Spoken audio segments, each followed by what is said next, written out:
So maybe you're thinking about doing a merger or acquiring a company. Either way, you've got to think about your trade compliance. Here's a guy who does a lot of thinking about that. This is Joe from Vigilant. Joe, thanks for joining us. And what do people have to think about when they're about to grow or acquire another company?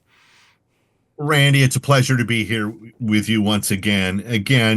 Mergers and acquisitions are very near and dear to my heart because there's a big impact that we have.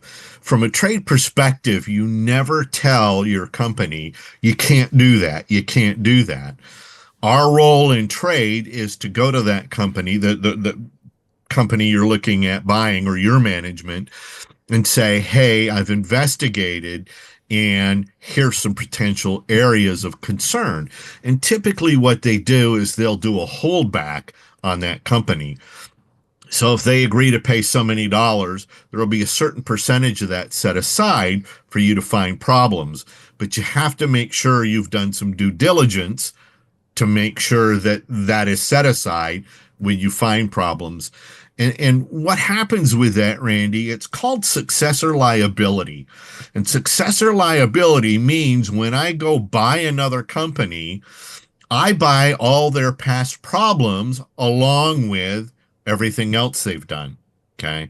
And that's one of the keys is that when I buy their past problems, if they committed a problem or committed a crime or whatever it may be 2, 3 years ago, and the government finds it and I now own them, it's my liability, not theirs. The other company's gone. It's my liability. So the sooner you can root those problems out, then you can make the necessary disclosures. And if you've got a company that understands that, your company does, during the holdback process, is it allows you, and it's typically like 1 to 2 years, it allows you to go back and so the impact is basically nil to your company. You go against that holdback to say, look, I got to give the government $25,000 because you used the wrong HTS. I'm going to make a disclosure. That money goes against that holdback. So the company is basically made whole and they pull it from that reserve fund. So it's important to try and get in that merger and acquisition up front. In a past life, I created a plan where we had pre-acquisition questions that we would try and get answered.